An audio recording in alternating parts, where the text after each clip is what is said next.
Our next speaker is not from the west side, if you look at the map, but you got to look down. You have to look down where the map is at. She's from South Africa.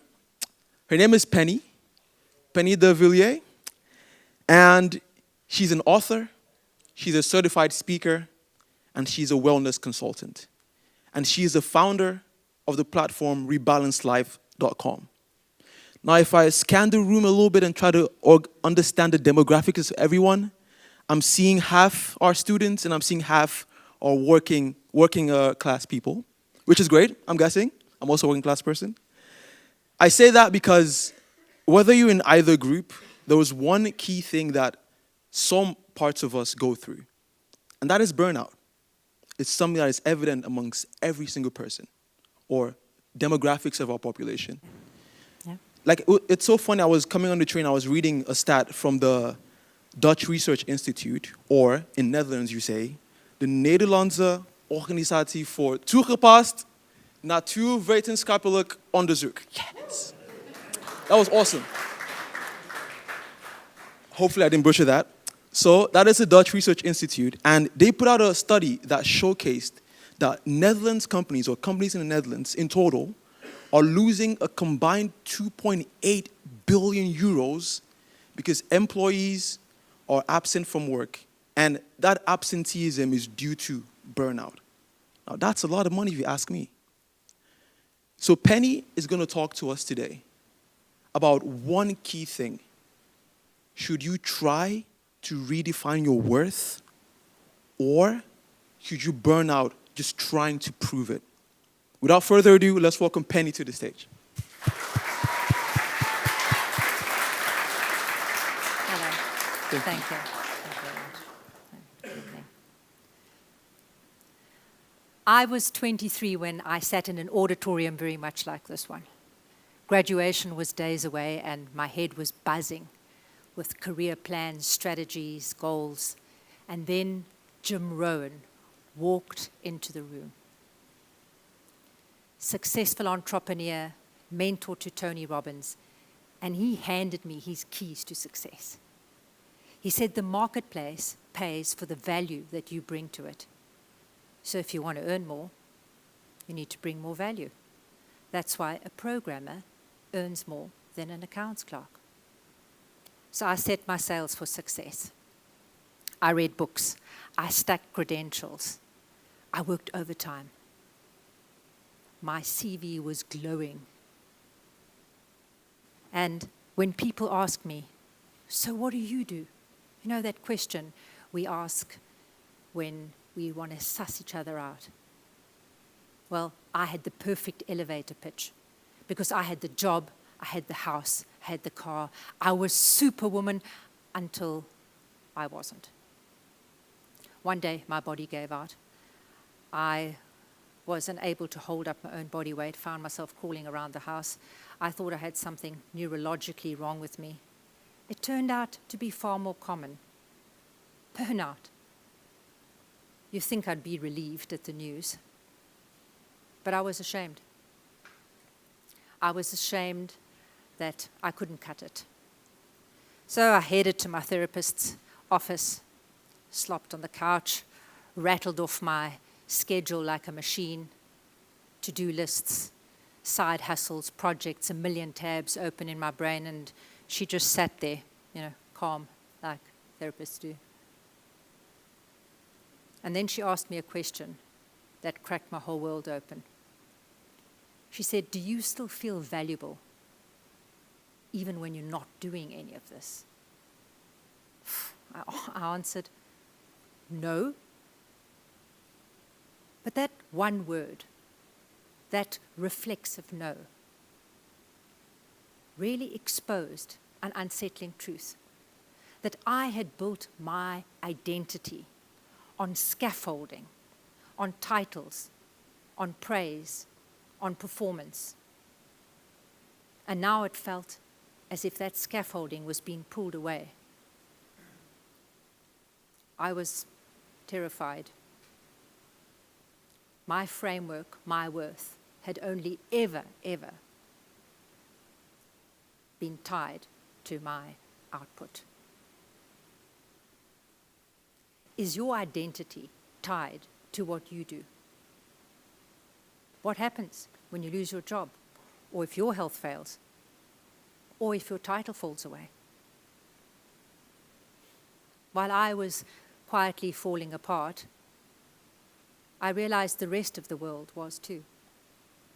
Asana did research, a global study, and over 70% of its participants admitted to having burnout in the last year.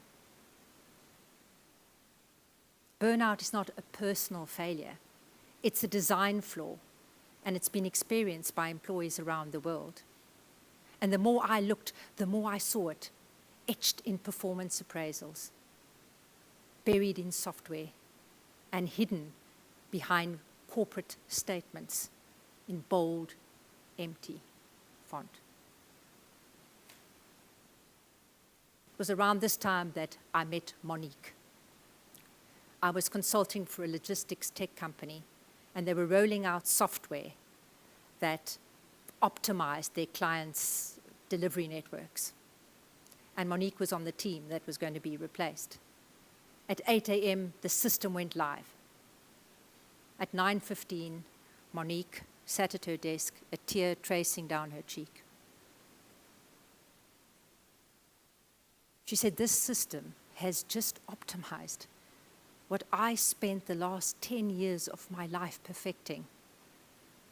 So why am I here?" I heard my therapist's question echo. Who are we without achievement? Because burnout is just one way that the floor is shifting, but the real quake is still coming. Futurists tell us that more than 50% of us will lose our jobs, or they will morph into something else within this decade. Eric Schmidt, former CEO of Google, says that in the next 5 years, artificial general intelligence will outsmart Nobel laureates and outperform Mozart. Yuval Noah Harari, historian, warns us of a useless class, not because we're lazy, but displaced by code. And besides tech, we are finding people are evaluating the very foundations of work. Universal basic income pilots are being run in countries like Kenya and in Finland. And they are asking this question: what happens when we don't have to work? In those sample groups, they pay people enough money to live on every month with no strings attached. Sounds good. Results are positive. Happiness goes up. Well-being increases. But there's this underlying question: if I'm not earning my paycheck, am I worth it? And so we arrive at the question that will define the next era of humanity. Where do we find our value when our jobs fall away?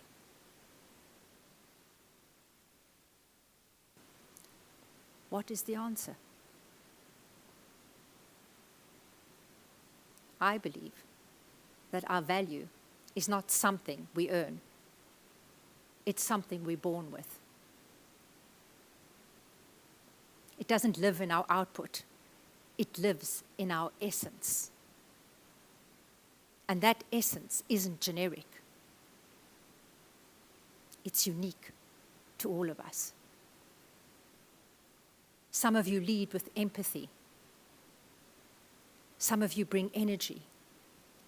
Some of you teach with clarity. Some of you hold this room steady just by being in it. And some of you carry warmth as if it's woven into your skin. These are our human traits, not outcomes, not performance, just who we are. And here's the real shift. What if your title wasn't project manager or PhD student? What if it was just human? What would your job description be then? After years of reflection and coaching people in burnout, I finally wrote my own. Curiosity, compassion, and conscience. You won't find these three on a resume, but they are my foundation. They're what I return to when I'm winning or whether I'm recovering, whether I'm promoted or laid flat. These three are mine. And so I invite you this evening to think about your three, the three things that remain when the titles disappear, the things that no algorithm can replace, the things that make you, you.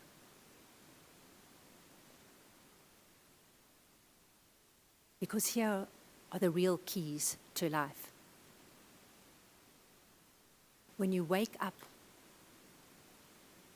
living from your deeper traits, you end each day richer, not in euros, but in meaning, in purpose, in connection.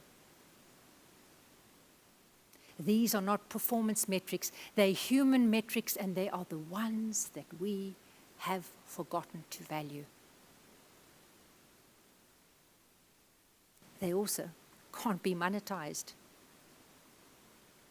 Empathy, gratitude, conscience. You won't find them as line items on a spreadsheet. But they are what make you irreplaceable. So let's jump to 2035. AI dispatches freight in milliseconds, and Monique 2.0 spends her day coaching autonomous truck supervisors on empathy. Behind her, the dashboard shows performance metrics, but also moments of curiosity, acts of compassion, and decisions of conscience. When that email arrives one day, your job has been automated, you can reply, "My job was never my worth." I remain conscious, I remain compassionate, and I remain curious, and therefore I remain valuable. If schools, governments, companies from The Hague to Washington start from this premise, then we'll stop grinding people into metrics and start valuing them for who they are. Because true transformation is not about optimizing output. It's about honoring essence. So next time you're in a cafe or at a conference, don't lead with, "What do you do?" But try, "What inspires you?" And watch shoulders drop, eyes soften, and walls fall. Because when we stop asking people to prove themselves, they finally show us who they really are. Your job isn't your worth. It never was, and it never will be. And no robot can outvalue you at being human. Because the world and the future depends not on us proving that we're machines, but it depends on us proving that we're not.